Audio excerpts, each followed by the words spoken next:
So I'm Sarah. I live just outside of Salt Lake City, Utah. So I've got two girls. The first one is Callie, and she is 7 years old. The second one is Grace, and she is 4 years old.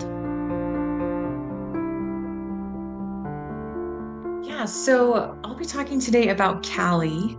She's the 7-year-old. So she is in second grade. She is so curious. She is determined.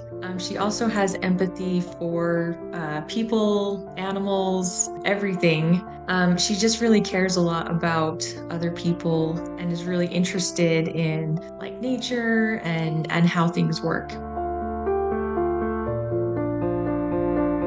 So she really likes gymnastics right now. She also likes Ninja Warrior. So she just started a Ninja Warrior class where they get to go through all the ninja courses. And then she's also doing soccer, pretty much anything active, she's there for that.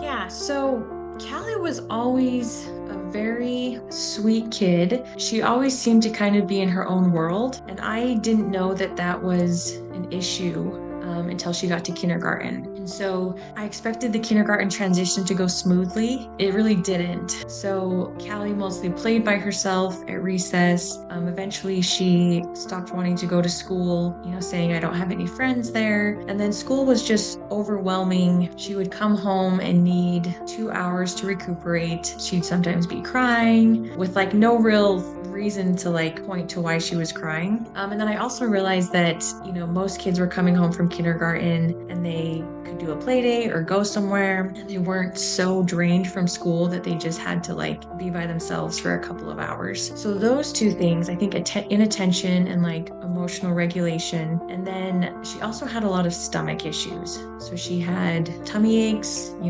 difficulties with constipation, which at the time I didn't think were related to ADHD, but now I know they are, and so I would include that as one of the symptoms as well.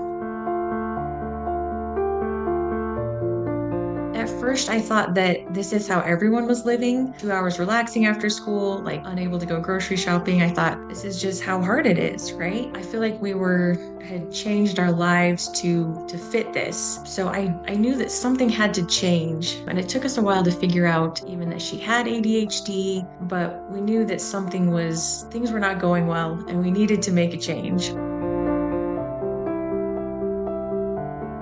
Went to our pediatrician. She was super helpful. She got us the ADHD diagnosis, which I think was a little tricky because Callie had she didn't have the hyperactivity symptoms, but she helped us get the diagnosis. And then she had told us that the main treatment for ADHD is medication. And so we started on that. When she was really honest, she said, it's either going to work or like you're not going to notice anything or it's really not going to work. And I had started looking online to see if there were other studies or anything that could point to another possible treatment. I found some studies online that pointed to a correlation between like leaky gut and ADHD, which I had never heard of before. Also studies that promising effects for dietary changes. And then I myself had seen improvements in my issues with dietary changes. So I had depression and anxiety for a long time. I ended up getting diagnosed with celiac and type 1 diabetes. And then my endocrinologist had recommended a low carb diet. So I started on that. And then my depression and anxiety got so much better. And I had no idea that changing the food could change the mental health.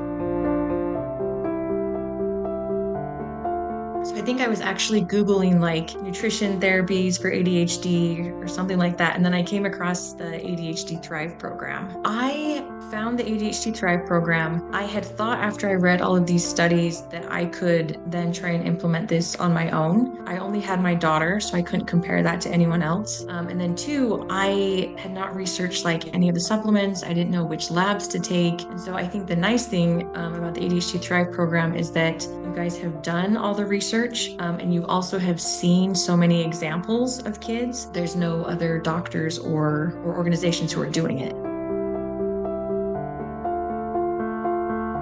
Yeah, so those three symptoms I talked about, like tummy aches, tummy troubles, and then inattention, which I think was affecting her ability to complete tasks, to maintain friendships, and then emotional regulation. Those three symptoms were what I was hoping for from the program. The first symptom that improved was the tummy aches and the constipation. That improved almost immediately after going gluten-free and after starting some of the supplements to heal the gut. But then I think because we were doing it so slow, and then also just because it takes time, it was about 8 months into it, I had a meeting with Renee, and she was asking about how everything was going, and I had said, like, her tummy troubles are all good, which in and of itself is huge. That was like a huge part of our lives before. But I said I was also hoping for her to be able to focus better and to have better emotional regulation. And I said, and we hadn't really seen that yet. And she had suggested to move up one of the supplements in our protocol, the Pyrrole supplement. And so we did that. And interestingly, the first day that Callie took it, she took this teeny tiny dose and she had a really good day.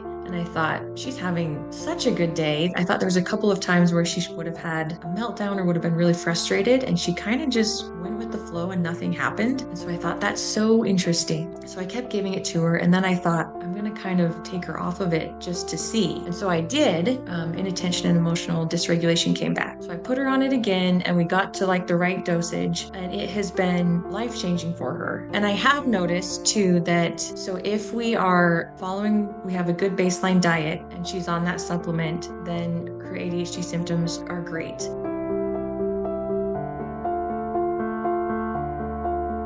So I would say for us, going slow and not getting frustrated was really important because there's so many changes that you're going to make, and they're not changes for a little bit, most of them. They're changes, for the rest of your life. And so like we had to change how we prepared meals.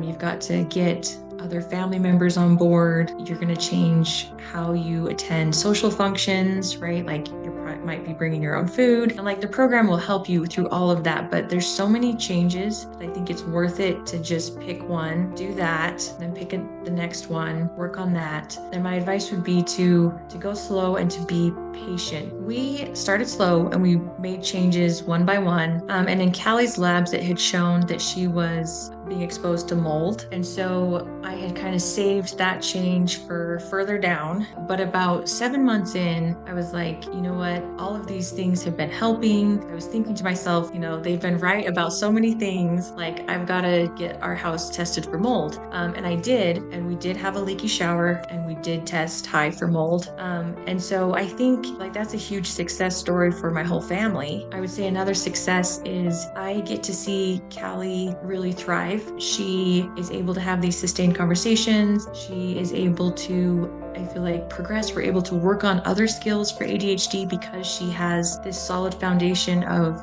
being able to pay attention better and also being emotionally regulated.